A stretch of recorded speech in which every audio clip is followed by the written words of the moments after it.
Hold on to your butt. Da-da-da. You were saying? Welcome to episode 141 of the Civil War Breakfast Club podcast. Tonight, as always, I am joined by Darren, my awesome co-host and most amazing Civil War nerd I know. I am just Mary, his Canadian co-host. Merry Christmas! Wow. I tell you, what a gift you just gave everybody for the holidays in that intro.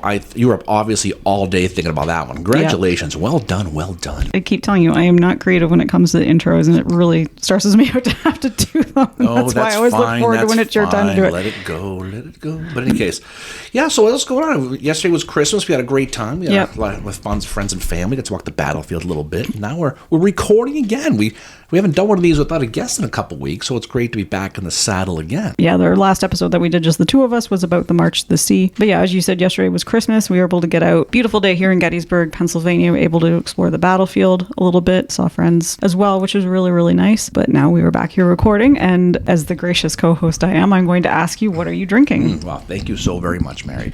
It was a Christmas miracle. I am drinking, it's called Everything Naughty. It's from Ommegang Brewery in lovely Cooperstown, New York. Amazing brewery. It certainly is. 9.5. Holy moly. Anyway, I'm drinking it from my Vote for Lincoln coffee mug, which I think he'll be coming up throughout this episode we're going to be talking about. That being said, Mary, what are you drinking? I am actually mixing it up a little bit tonight, and I'm having some red wine, Cabernet Sauvignon, and I'm having it in also an Abraham Lincoln mug, and the quote on the mug is, "America, the last best hope of Earth." Wow, drinking wine. Fancy. That's because we're going to talk about royalty tonight, I think. Perhaps. Right? Tonight we're going to talk about a rather understudied yet extremely important event that took place in the early stages of the American Civil War. You know, through 1861, Mary, usually those thoughts are dominated by the battles like First Manassas or Wilson's Creek or even Ball's Bluff. But there was an event that occurred in the Bahamas Channel on November 8th of 1861 that very easily could have made these battles a moot point, and that, of course, was the Trent Affair. Mm-hmm. Now, it's a period of extreme international tension with the goal to keep Europe from interfering in the war. The Trent Affair easily could have been the spark that lit the powder keg, and if it did, all of American history could have changed theoretically. You know, we normally think of the Civil War as a fight between the Union and the Confederacy, but the effort by Lincoln's administration to keep the fight between themselves and without intervention by Europe was really a high wire act that dominated much of the first half of the war. And I think to understand why there was such tension, unfortunately we have to turn back time. If I could turn back time. Why do that to everybody? We have to turn back time and look at Europe at the time of the Civil War. Europe was a lot different in 1861 than it is today, Mary. Yeah, it's divided up into different, monarchies. You have like Prussia, you have, I think, Habsburgs as well. You have the British Empire at that time. It's very different politically than what it is today. Yeah, there was no unified Germany nor Italy. The Austrian Habsburg you talked about, they controlled Central Europe. And the world's superpower was Great Britain.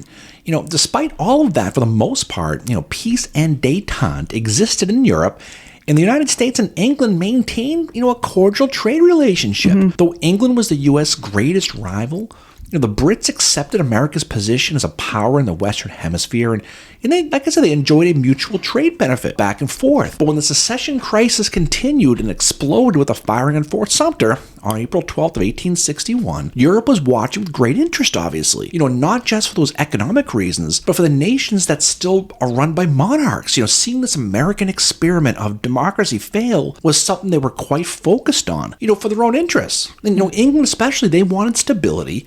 And had no problem, though, taking advantage of Americans' fear of foreign intervention as the war broke out.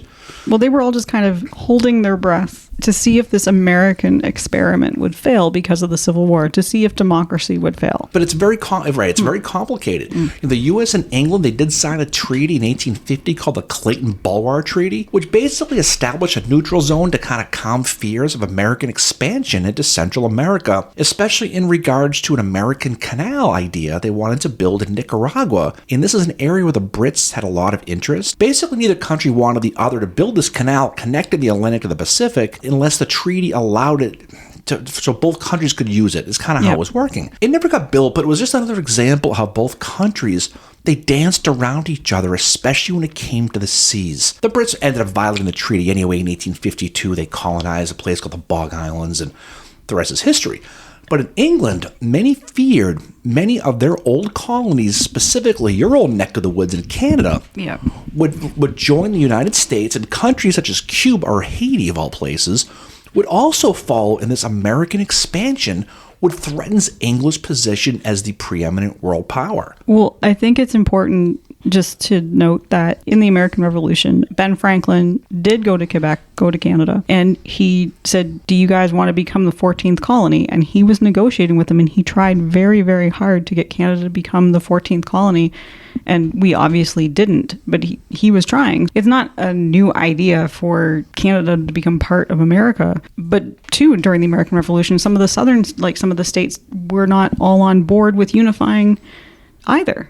No, it's not as cut and dry as people think it was when the Civil War happened. But when it did happen, though, that thinking at least, it stopped for a little bit, at least temporarily.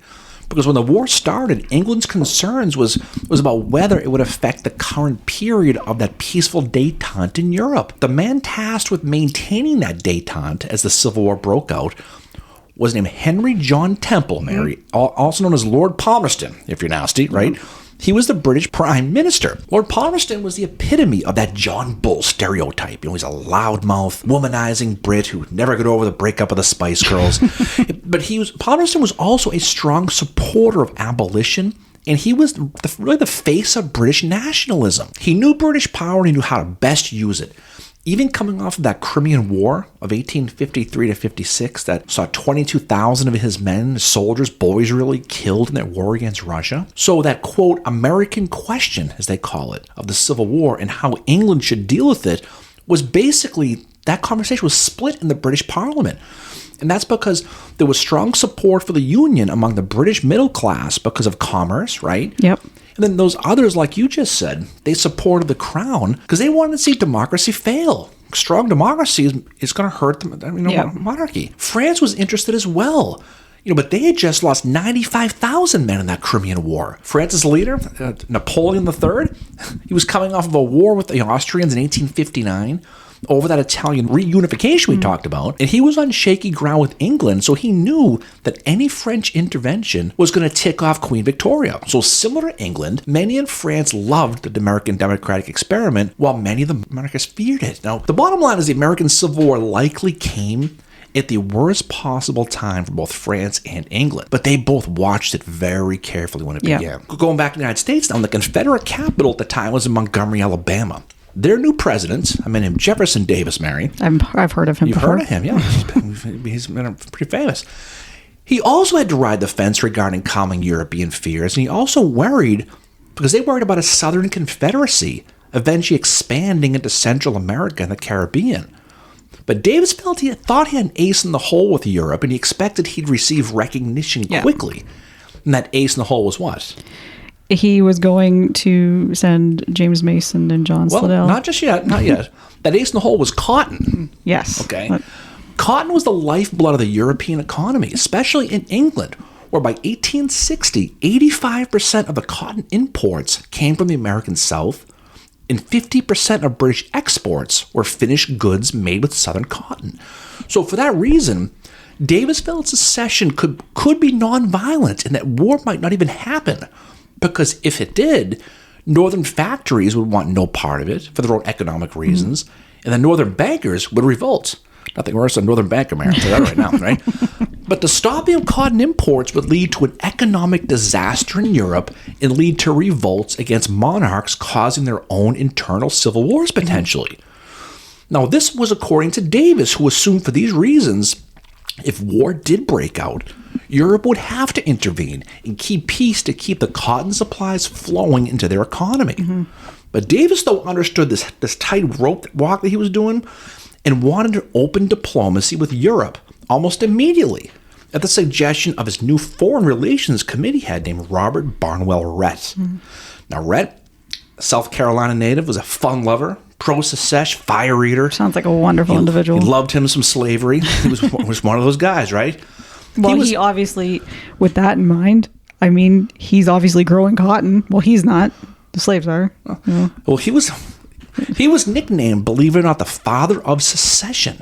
He'd been pushing for South Carolina to GTFO out of the Union as far back as 1844. Wow. This guy was a broken record, but when it came, he was excited.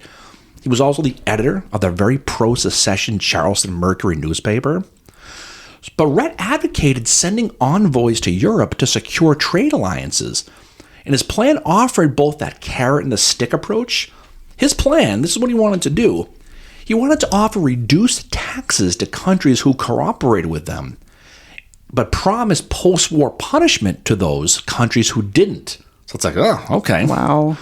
But his plan never got off the ground anyway, and it's probably for the best because Davis was overplaying the South's influence on Europe anyway. Mm-hmm. Europe had those economic interests in the North, primarily in cities like Boston and New York, because they purchased many of those finished goods that we talked about, exported from England specifically. The U.S. also purchased a lot of British saltpeter, which was used to make gunpowder. Yeah. So England purchased a lot of northern grain, so it wasn't all just about cotton. No, it was, and I think looking at the Trent Affair, you see how much economics, and we discussed this in our last episode with Dr. Colby, how much economics is coming into this war, be it slavery, be it cotton, be it anything else. Well, it was coming for a long time, and England actually foresaw a lot of it. So what do? They actually purchased a supply. They had a surplus of cotton because they bought a whole bunch of it as the war broke out because in anticipation of the war, they wanted to avoid this cotton crisis that Davis promised. It wasn't 100% accurate, at least at the beginning of the war, because England purchased a lot of cotton, and they had quite a bit of it. The bottom line is Europe's interest in the war was complicated for both sides, and despite Davis's warning of the war of northern aggression would disrupt European détente, that was also overplayed in his head too. Mm-hmm. In reality, Europe was skeptical of the South's chances from the get-go. Now, they had limited industrial resources compared to the commercial strength of the North, right? Davis considered the Confederacy a country, but it had zero recognition as such. European powers weren't too quick to recognize a country when they didn't think they had a chance to win. In Washington, fears of European intervention, though, kept Secretary of State William Seward up at night. Yes. Now, Seward was a good Secretary of State. He was excellent at playing games of diplomacy versus those of public opinion. He knew he needed Europe to stay on the sideline and not meddle in the war's outcome. And both England and France agreed with Seward's quote. Seward told them, "Our nation has a right and a duty to live." And they're both, we buy that. The guy who was probably the most uncomfortable man in Washington at this time was the English ambassador to Washington, Richard Lyons, also known as Lord Lyons. Yep. Now, Lyons, he liked America, but like many in England, he had a very personal distrust of William Seward, whose attitudes towards England were shaky at best. Mm-hmm. When Lincoln named Seward his Secretary of State, Lyons wrote, "With regards to Great Britain, I cannot help fearing that Seward will be a dangerous foreign minister." Lyons was afraid that Seward was going to start a crisis with England to settle down the secession crisis before the war by getting the country to unify and rally together in a foreign war against England, a theory today known as wagging the dog. That was England's biggest concern, that Seward would ultimately create a conflict that would overturn the apple cart of détente in Europe, who was already hinting that they would try to acquire Cuba. The U.S. was, right? Yep. So Lyons would find himself the man in the middle and would prove to be a huge factor in resolving the crisis that we'll be talking about. Mm-hmm. Now, like many back in England, Lyons knew that England would never recognize the Confederacy unless they proved themselves to be a viable government and one that Lincoln could not defeat. If that happened, well, England would have no choice but to recognize the Confederate States of America. Lyons' first issue with Seward, he didn't trust him, but his first issue was the blockade. Yeah. It covered 3,500 miles and would ultimately cut down 95% of Southern cotton exports. Now, at first blush, Lyons told Seward the blockade was unenforceable and it amounted to nothing more than a paper blockade, a phrase that Seward did not appreciate one bit. He didn't like it, right? I can only imagine his response to that. But when the war started, France had zero confidence in Lincoln's ability to keep the country together, and they felt that France did, that Southern independence was basically inevitable. So to that point, Seward's 100% focus when the war started was to keep Europe out of it and went as far to threaten any country aiding the South by saying doing so was a, quote, cause for war with the United States. That's pretty bold to say that, I think, but I get why he's saying it.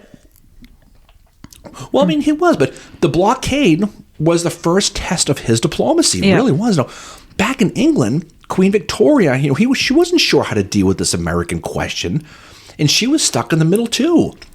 Victoria hated slavery, but also deeply feared American expansion. Her fear, as shared by many, was a boot Canada, right?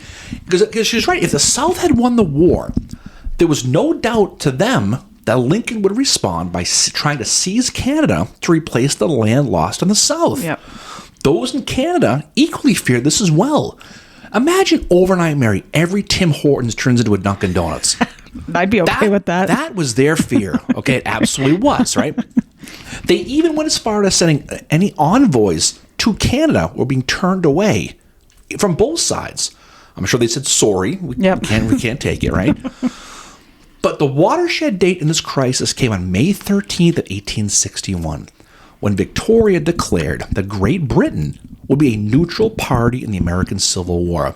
But, Mary, she did something that caused extreme anger in Washington. Though England would not recognize the South, she did recognize both sides as belligerents.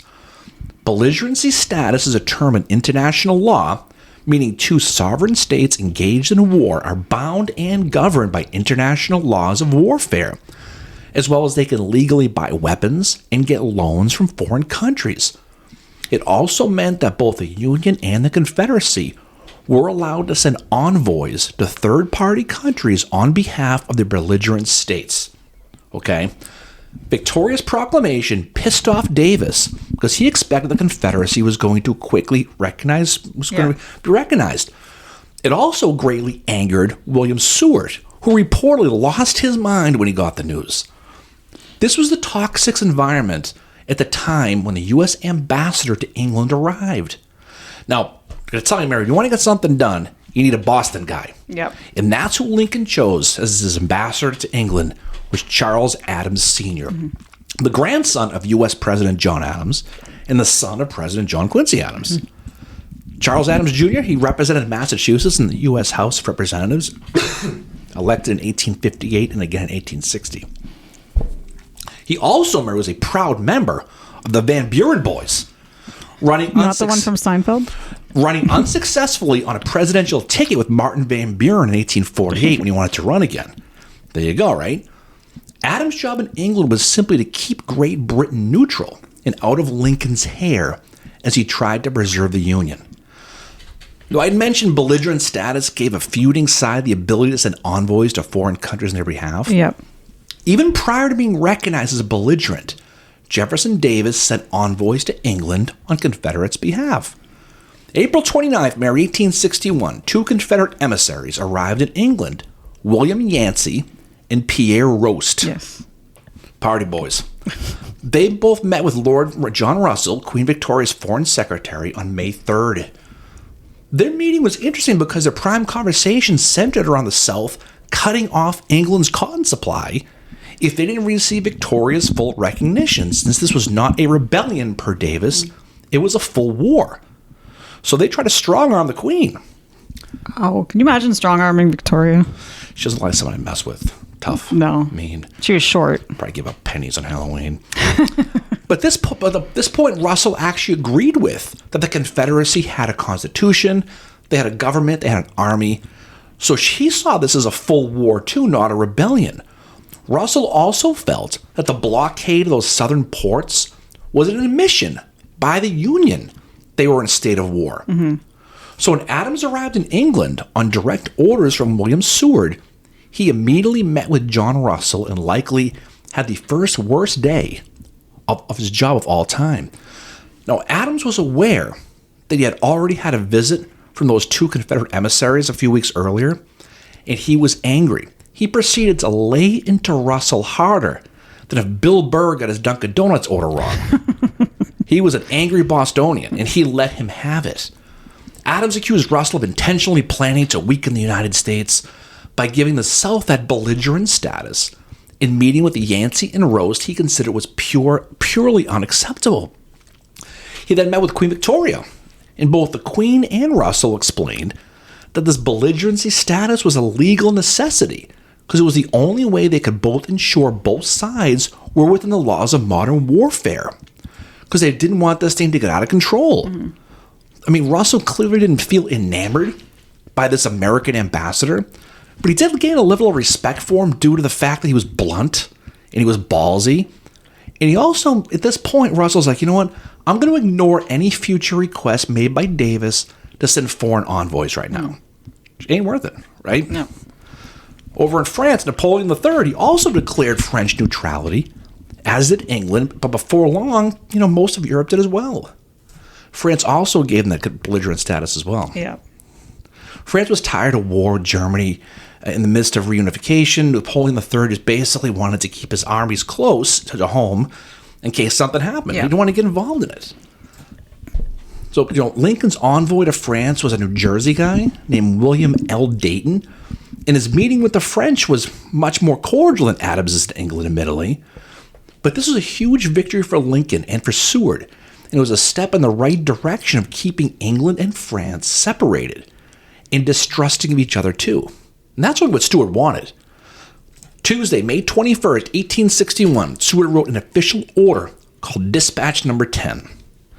Sounds like a bad song. It does, actually. But this announced that the United States would sever all ties with England if they met with another Confederate envoy. He presented this to Lincoln, and if Lincoln never drank liquor, he may have thought about it this very moment. To quote Taylor Swift, Mary, he told Seward, "You need to calm down." Yeah. And he rejected Dispatch Number 10 immediately. It's nope. Yeah, that can you think of how bad that would have went if that would have caused a war eventually? Well, and don't forget because they weren't trusting Seward anyway. Yeah. Despite Seward's best efforts to keep England and France apart, Lord Lyons and a French envoy named Henri Mercier, he was a French ambassador to the U.S., they called a meeting with Seward, the three of them. The United States' growing navy, due to the Civil War, was another concern to both England and France. Both the Brits and the French wanted a promise from Seward that they'd respect each other's property on international waters, because that's what led to the War of 1812. Yeah. In reverse, when the U.S. wanted their naval rights respected. Violating their rights in the Atlantic was a line not to be crossed, and Mercier and Lyons wanted assurances from Seward that this was going to be respected. Right? England didn't trust Seward, and Seward didn't like England. No. And it was approaching a boiling point at this point. Yeah. The issue of respecting British and French vessels had moved from being tense to a powder keg, and any spark on the seas would blow it up. Mm-hmm. And that spark came on November 8th of 1861. Yes. This is when Secretary of State Seward has received word that Confederates had dispatched two Southerners, James Mason and John Slidell, to go to England in order to argue that the Confederacy should be formally recognized. But again, going back in there, this is the second time with this. This is Envoy 2, the search for Curly's gold here, okay?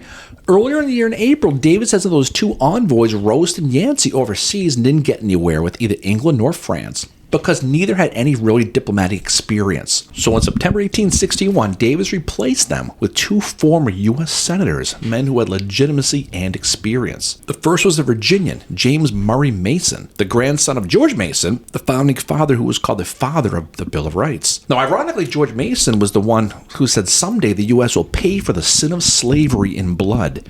And now his grandson would be a diplomat for a confederacy with the institution of slavery. Now, Mason was an eccentric, very much out of the Benjamin Franklin mold, and someone Southern diarist Mary Chestnut called the most unlikely diplomat in the world. Now, nonetheless, Mason would be Davis's envoy to England. The other envoy was John Slidell, a New York-born lawyer who moved to Louisiana. Now, during his time in the Senate, Slidell advocated repealing the Missouri Compromise, adding Kansas as a slave state, and also acquiring Cuba. Slidell was a very pro-sesh fire eater, fun lover, and Davis had tasked him to represent the Confederate interest in France. Now, Seward and Lincoln became very scared at the prospect of these two respected Southern politicians, and they could possibly gain recognition from Europe, especially in late 1861, when everything on the battlefield was going horribly for the Union. The potential of Slidell and Mason's impact on England and France and their possibility of success was the absolute doomsday scenario in Washington. So on Saturday, October 12th, 1861,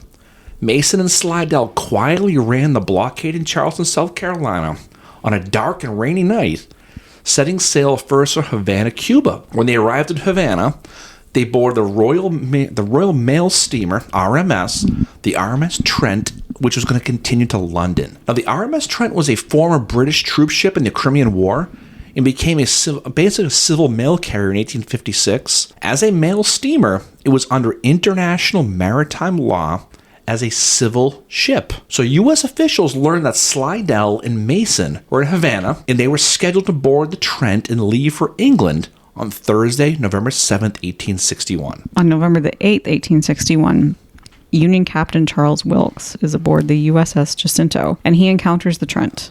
He is going to fire a shot across the bow, and he is acting without orders when he proceeds to search the Trent.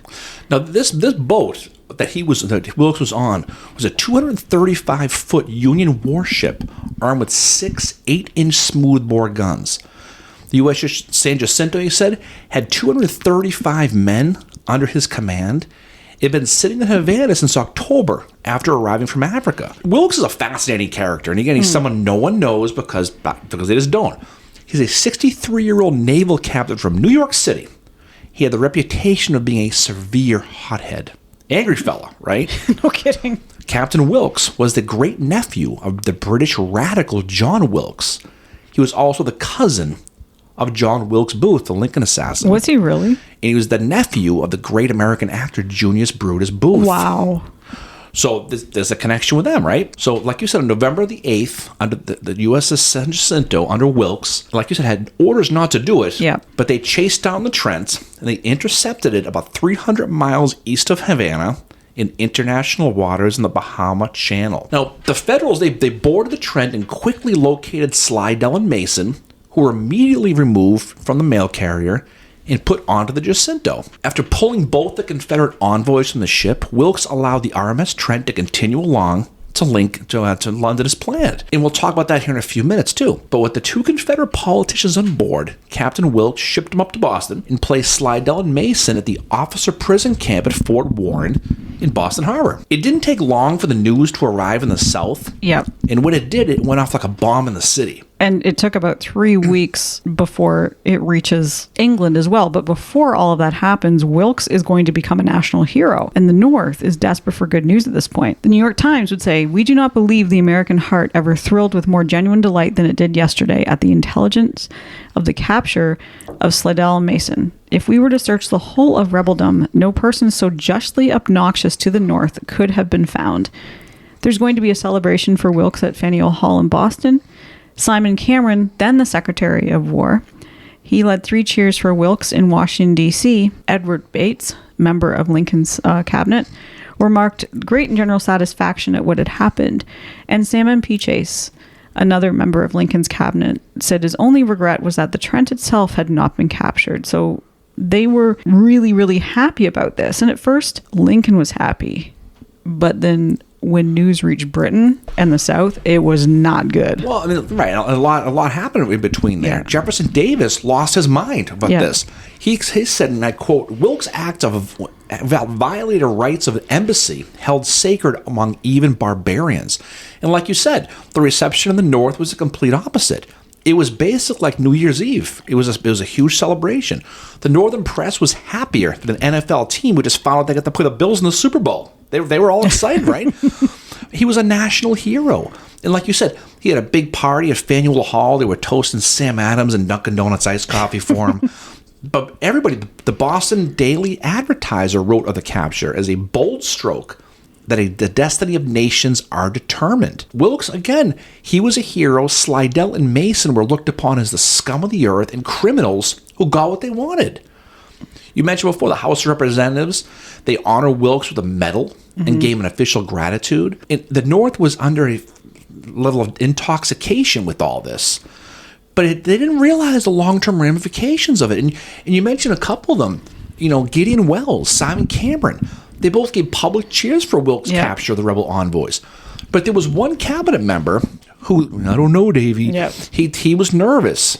And this was Postmaster General Montgomery Blair, Yep. who was squeamish about it and thought this could be a disaster. And so what did Lincoln think? At first, he's like, well, this is fun. He praised it. But like Blair, Lincoln sort of sobered up and began to think of the big picture and its ramifications, and that collective, oh crap, began to sink in with many others in the government too. Well, it's because the way Britain is reacting to it, the London press feels that it's a violation of the law of nations and demanded reparations and apology. But back in Boston, Slidell and Mason, they both claimed the right of embassy, saying that they were illegally removed from a neutral ship in international waters, right? So by now seizing the RMS Trent and only removing Slidell and Mason and imprisoning them in Boston, this is where Wilkes screwed up badly. He really, really did. Wilkes had no authority to determine if they were prisoners of war, and they should have been taking them to a court of inquiry called a prize court back in Cuba to let them make that determination. This was 100% clear and obvious, and Lincoln's foreign relations chair, Massachusetts Senator Charles Sumner, he knew it, who immediately demanded the release of Slidell and Mason from Fort Warren. Sumner knew that this and likely would lead to an international incident or a war with England, and he told Lincoln, dude, you have a legitimate cause of fear for this. You really, really do, because up to that point, Seward and Lincoln were living in that wonderful buffer zone between when the capture happened and when England was going to find out. They hadn't found out yet. That day happened, which you alluded to, on Wednesday, November 27th, when news of Slidell and Mason's capture reached London. The response, as you predictably, was immediate, and it pissed off the Brits more than the sight of Yoko Ono. They were mad. Victoria and Lord Russell were already fearful of American expansion into Canada. They were dealing with this blockade, and now the U.S. Navy has boarded and seized envoys from a British mail ship in international waters. Palmerston, he was angry anyway. He had to tell his cabinet, and when he did, he lost his mind. He said, you may stand for this, but damn it if I will. The British media, they got the story, the same media they lived around today. Yep. They made sure the outrage was spread liberally. And you said the press demands an apology and calls for war and revenge were heard from every corner of England. Thurlow Weed was over there in Europe as an unofficial representative sent by Seward. He said that if the taking of the rebels from under the protection of the British flag was intended and is avowed and maintained, it means war. So he's letting Seward know what this all means. Yeah. Many wanted the destruction of the U.S. Navy, the end of the blockade, and end the American Civil War immediately. Benjamin Moran, a Pennsylvania native working as a diplomat in the United States Embassy in London, wrote of the Trent Affair, the Trent Affair will do more for the South than 10 battlefield victories, and it touches John Bull's honor in honor of his flag. Now, John Bull is a character of England, similar to the way Uncle Sam is for America, that phrase, right? But many felt it was only a miracle could stop Lord Palmerston from going to war. That's war fever spread throughout England, and politicians back in Washington warned, again, not to ignore it. Palmerston quickly put the British Navy on high alert, ordering 11,000 troops on warships bound for Canada. And like any enemy, Mary, it needs a face. And the face for the British rage was who? Was William Seward, a man they considered anti-England all along. London Times. He said that the splenetic mind of Mr. Seward wants a war with Great Britain as a pretext for seizing Canada to make up for the loss of the South. That's what they said. Lord John Russell didn't like Seward either. He said it was basically the best thing would be if Seward was fired and a rational man put in place. So under this international pressure back in Washington, Seward, he begins to turtle a little bit, and now he's going to blame Captain Wilkes and starts to remind people that, hey, you know what? Wilkes acted on his own orders, wasn't us, just like Shaggy, wasn't me, right? But despite all the British press and rumblings from Lord Palmerston, England had yet to issue their official response to the Trent Affair, and Seward anxiously waited for it. Yeah, because he had not spoken publicly about it either. And you mentioned Thurlow Weed. Thurlow Weed was Seward's best friend in the entire world. He was an unofficial representative that Seward sent to England. Basically, he was reading the tea leaves, and he reports back to Seward, just like you said, that they're preparing for war. Weed and Seward were, like I said, best friends. Seward once said of their relationship, Seward is Weed and Weed is Seward. He trusted his friend's words more than anybody on the planet. Weed also told him that every port and deck was being loaded with troops and supplies and would set sail as soon as they got the go-ahead from Lord Palmerston and the British government. He also saw the British press was fanning the flames and riling everyone up for war, with the United States demanding they break the blockade and immediately recognize the Confederate government to restore the cotton trade. He also said, this is weed now, if England declared war on the United States, France would support England. And this, again, was Seward's worst fear. He wanted to keep England and France apart. And now, because of an action that was beyond his own control, he's pushing them together now. And then finally, Weed told Seward that he, Seward, was the face of the crisis, and people in England were telling him that he needed to write to Lincoln and demand Seward be fired. So, tough for Seward, but as soon as Seward realized that he was personally the target of British ire, this is when he calls a meeting with Lincoln on December 15th. And he told the president not to worry and that the British would never declare war. And it's interesting he would say that, but especially on this date, because on that date of that meeting on December 15th was the same date that Prince Albert died of typhoid fever. Prince Albert was a notable exception to the war fever in England.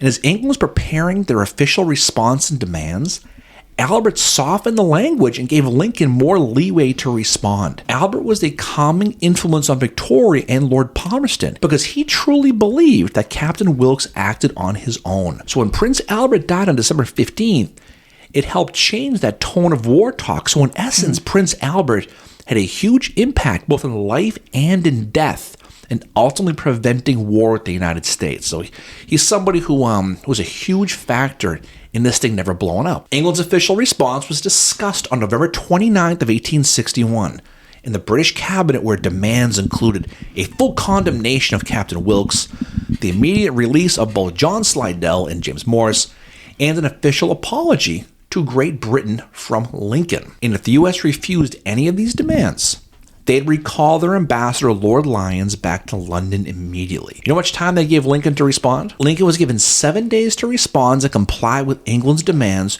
which was sent to Washington on December 12th of 1861. So while this is going on, back on December 2nd, Wilkes was invited again to the Chamber of U.S. House of Representatives, where he was given a standing ovation again by the House members. So you can see how this thing was going. On Thursday, December 19th, England's official response arrived in Washington. It was delivered by Lord Lyons to Seward's office, and it stated the U.S. had 7 days to respond. So you're thinking politically now, the whole country of the North is loving this capture. And now you're realizing now this is going to get bad. And so Lyons left it with Seward so he can respond. Lyons in this way it's good what he does because he's giving them time to consider what they want to say. And this is when Seward ends up shutting himself up for an entire day in order to draft a reply. He's going to spend a lot of time with this. Meanwhile, back in England, his counterpart, Charles Adams, he's doing his own damage control to cool the British tempers. He's stuck in the middle, too. But there was also the debate do they release Mason and Slidell and allow them to continue their journey to Britain? The North didn't want that at all for obvious reasons. So like you said, Seward spent an entire day drafting his official response to England, knowing that the United States could not afford to go to war with England or anybody else for that matter. So what's Seward do? He's going to basically sober up quick, and he begins to think about how to make quiet arrangements for Slidell's and Mason's release from Fort Warren to get them back to England. And again, this is a full 180 from what so many in Washington wanted, as the support for that capture was still overwhelmingly popular. So if you're Seward, releasing them would be political suicide, and he was damned if he did and damned if he didn't, right? Yep. Lincoln was already coming around to this reality that they'd have to capitulate to England's demands, but he knew how humiliating it would be for them as well. Seward was many things but at his core, he was a savvy diplomat, and he felt they could find a way out of the Trent Affair while not losing face to the nation. And not actually apologizing either. That was the thing. Like, Seward in this initial draft of what he does is going to argue that Captain Wilkes had acted lawfully in searching the Trent, but the legality of seizing Mason and Slidell goes back to what you mentioned before. They should have been taken to the American Prize Court. And referring Mason and Slidell to such a tribunal had been established 6 decades earlier by Secretary of State James Mason, when Britain had seized contraband American ships in a similar fashion. And he wasn't siding with the British. He was merely maintaining those American values and respect for the law. Like you just said, compared it to James Madison's opinion, who was then Secretary of State when the British seized that American seaman in 1812. But by giving in to England's demands, the U.S. was merely honoring precedents set back in 1812, and releasing Slidell and Mason was a celebration of American beliefs, not giving in to Lord Palmerston. That's how he was going to spin it. Now, Seward's going to present this response to Lincoln in his cabinet at a 4-hour meeting on Christmas Day, 1861. This meeting included Senator Charles Sumner, who, similar to Prince Albert in England, was the adult in the room the entire time. Yep, he's chairman of the Committee of Foreign Relations, too, at the time. When Seward presents his arguments, there is some reluctance, but it ultimately ends up being Monty Blair who agrees with Seward. Yeah, I mean, again, they all feared the backlash in the press and the politics of it. They really feared being considered cowards to England's demands. That's really what they were afraid of. Salmon Chase said, rather than consent to the liberation of these men, I would sacrifice everything I possess. Yeah, and it was shocking at the beginning that every cabinet member, like you said, disagreed with Seward, except, like you said, for Montgomery Blair. And they couldn't agree on the solution. So Lincoln is going to tell Seward to go draft a letter explaining in more detail why they should release Slidell and Mason, while the president himself would draft one himself explaining why they shouldn't. And then the next day, they're going to get together again, get the whole band back together again, and they're going to compare letters, and they're going to make a decision. But at this same meeting, too, on Christmas Day, Sumner also was going to read 2 letters from British officials that revealed that Britain did not want to go to war, and that if the present dispute were settled amicably, Britain would not interfere in the Norse problems. Yeah. But as you said, Seward's going to go, and he's going to write like 26 pages. That's exactly what it was. And Lincoln is going to go and write the other side of the argument. And they are going to convene again on December the 26th, 1861. Yeah, in this meeting the next day, when Seward read his 26-page letter, the cabinet members did begin to change their tune. Salmon Chase, the Secretary of the Treasury, was the first to admit that releasing the envoys was probably the right thing to do. Soon they all agreed in full, and Seward's official response to England was accepted and approved unanimously.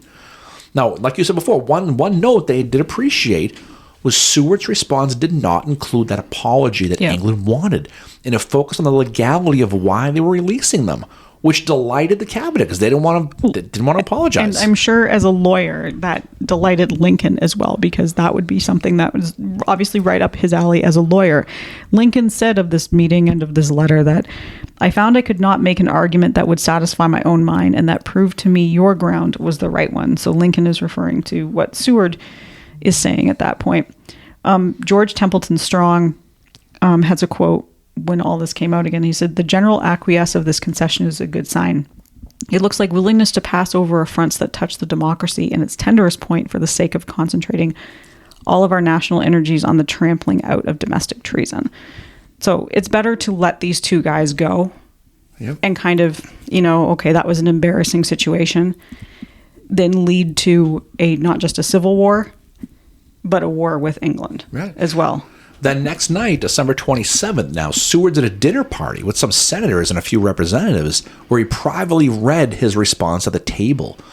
Now, most supported except for Kentucky Senator John Crittenden, who was so mad about it, he launched an obscenity-laced tirade, kind of like you, at Seward for saying the press would hate it and blame them.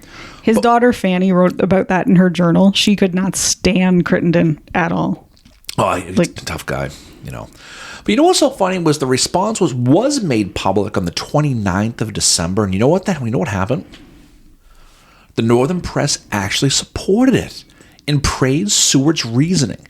They didn't want war and knew releasing the prisoners was ultimately the right call. They were beating the drum and they were doing other things, but they knew that was going to happen. Now, when the response did arrive back in England, Lord Palmerston was happy with Seward's diplomacy, and he was relieved they averted a conflict. Especially with the Italian and German reunification happening, that this détente now we talked about was going to continue. Palmerston did privately complain that Seward's manipulation of international law was wrong, but in the end, he accepted his response, and the Trent Affair was, in the most part, was over. Now, Slidell and Mason were released from Fort Warren on January 1st, 1862, and boarded the HMS Rinaldo for St. Thomas, where they boarded the RMS La Plata for Southampton, England. Mason eventually arrived in London as the official Confederate envoy and remained there until April of 1865. Slidell arrived in London as well, but then proceeded to Paris as their official envoy. Again, both trying to gain British official recognition and France recognition, which obviously failed, although the English did help build blockade runners for the CSA and all that stuff. As we discussed with Alex Rose in his book, The Lion and the Fox. We did. And then, of course, the Emancipation Proclamation comes out, and that really changed everything for that as well. But the last story left untold here is what happened to Captain Charles Wilkes. Wilkes was promoted to Commodore in July of 1862 and assigned to stop blockade runners in the West Indies, like you just hinted at. He began a feud with Secretary of the Navy Gideon Welles, who said that, Welles said at age 64, Wilkes was too old to be a Commodore, and that led to some back and forth vinegar valentines between the two. Finally, Welles lost his mind and court-martialed Wilkes, accusing him of insubordination, and he got a 3-year suspension before eventually being knocked down to 1 year by Lincoln.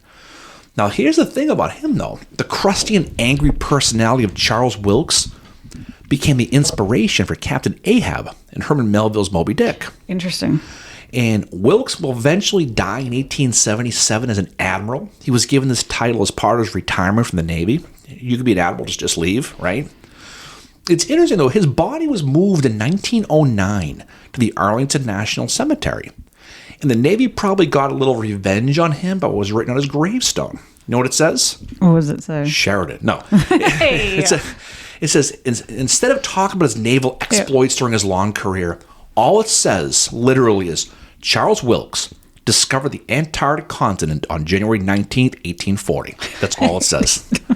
Aw. So, not fired across the bow of a ship and nearly started another war. He can't even defend himself, But again, in the end, the Trent Affair tested American and British diplomacy. And in the end, thanks to the efforts of such people as William Seward, Prince Albert, and Abraham Lincoln, as well as Charles Sumner, this incident was settled peacefully, and the North can go back to focusing on the Civil War exclusively. But it's an interesting aspect of the Civil War that's not very studied because there's no real battles. But when you look at 1861, like we said at the beginning, this is what dominated the thoughts of Washington, was what's going on with England, how we're going to handle this, how they're going to handle us as far as recognition goes, what the Confederates are going to try to do to get involved in this.